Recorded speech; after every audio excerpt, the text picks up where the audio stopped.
राधे राधे भक्तों, आज हम जानेंगे भाग्य कैसे बदले।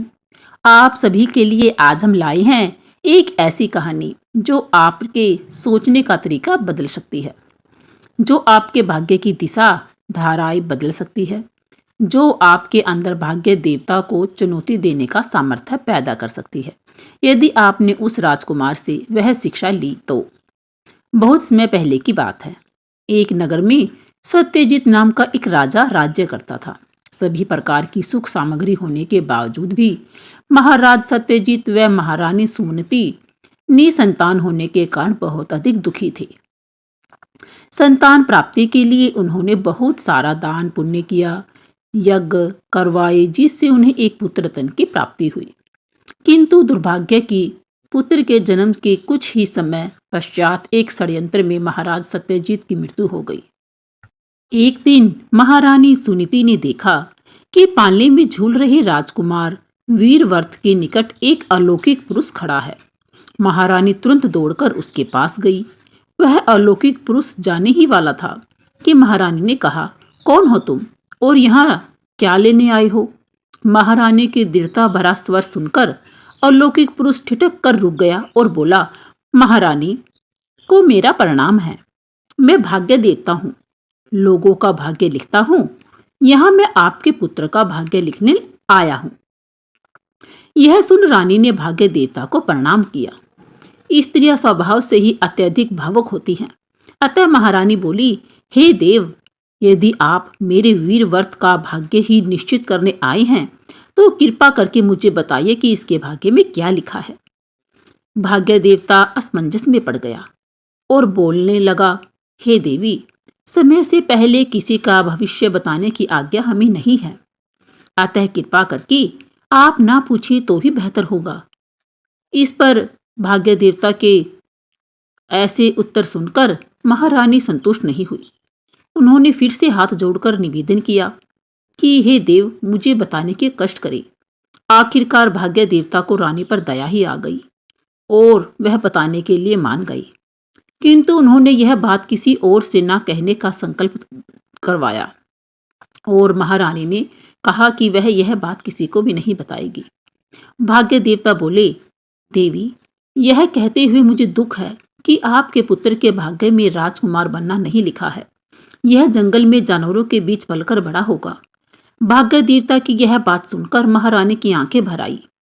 महारानी की दर्द को जानकर भाग्य देवता ने कहा, हे देवी, इसे राजकुमार तो मैं नहीं बना सकता, किंतु मैं इतना वरदान देता हूँ कि जब भी यह जाल डालेगा उसमें एक हिरण अवश्य फंसेगा, जिससे यह कभी भूखा नहीं मरेगा, हमेशा इसका पेट भरता रहेगा। यह कहकर भाग्य देवता वायु में विलीन हो गई। थोड़ी देर बाद एक गुप्तचर दौड़ता हुआ आया। थोड़ा रुकते हुए महारानी से बोला, आपके लिए एक संदेश है। महाराज के हत्यारे का पता चल चुका है। महारानी बोली, कौन है वह दुष्ट? गुप्तचर ने बताया, और कोई नहीं महारानी जी, उनका अपना भाई नरपति है। बहुत ही जल्द वह राजकुमार की हत्या करने राज सिंहासन हथियाने यहाँ पर आ रहा है। यह समाचार सुनकर महारानी रातों रात राजकुमार और अपने कुछ विश्वासजनक साथियों को लेकर उस नगर की सीमा से बाहर निकल गई और एक सुनसान और व्यवमान जंगल में झोपड़ी बनाकर रहने लगी। इधर नरपति दिन रात महारानी और राजकुमार को खोजने लगा।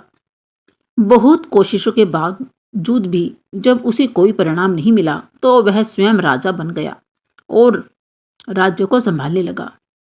अब महारानी सुनीति जंगल में अपने बेटे वीरव्रत के साथ रहने लगी। सुनीति दिन में लकड़ियां काटने जाती और उन लकड़ियों को शाम को बाजार में बेचकर अपना गुजारा करती। बालक वीरव्रत दिन भर जंगली जानवरों के साथ खेलता रहता।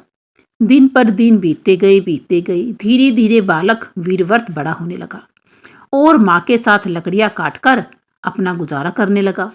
किंतु जंगल कम होने व लकड़ियों के दाम गिरने से उनका गुजारा बड़ा मुश्किल हो गया था। एक दिन माँ ने वीरव्रत को शिकार पर जाने को कहा। जिन जानवरों के साथ वह खेल कूद कर बड़ा हुआ था उन्हीं का वह शिकार करे, यह बात उसे बिल्कुल भी मंजूर नहीं थी। किंतु क्या करता, माँ की आज्ञा और जीवन का सवाल था। वह जहां भी जाल बिछाता उसमें हिरण आ फंसता माँ को भाग्य देवता वाली बात पता थी। एक दिन उसने भाग्य देवता वाली पूरी घटना वीरव्रत को सुना दी। फिर क्या था, वीरव्रत को भाग्य देवता पर बड़ा गुस्सा आया। उसने भाग्य देवता को चुनौती देने की ठान ली। अब वह जाल ऐसी जगह बिछाने लगा जहां हिरण नहीं आ सके। एक दिन उसने जाल बिछाकर उसके चारों तरफ आग लगा दी, किंतु जब उसने जाकर देखा तो उसमें हिरण फंस चुका था। उसे बहुत गुस्सा आया। दूसरे दिन उसने नदी के बीचों बीच जाल बिछा दिया, किंतु जब जाकर देखा तो वहां भी हिरण फंस चुका था। वह दुखी होकर सोचने लगा। अब उसने एक पेड़ पर जाल बिछाया और घर चला गया। जब आकर देखा तो वहां भी हिरण फंस चुका था। इस बार उसने अपने घर में जाल बिछाने की सोची। घर में जाल बिछाकर वह बाहर पहरा देने लगा और भीतर माँ को बिठा दिया। देखता हूं अब भाग्य देवता कैसे बचकर जाता है। आखिरकार हार मानकर भाग्य देवता उसके सामने प्रकट हो ही गई और कहने लगे, तुम क्या चाहते हो? तुम्हें वरदान नहीं चाहिए तो ना सही, पर मुझे यूं परेशान तो ना करो।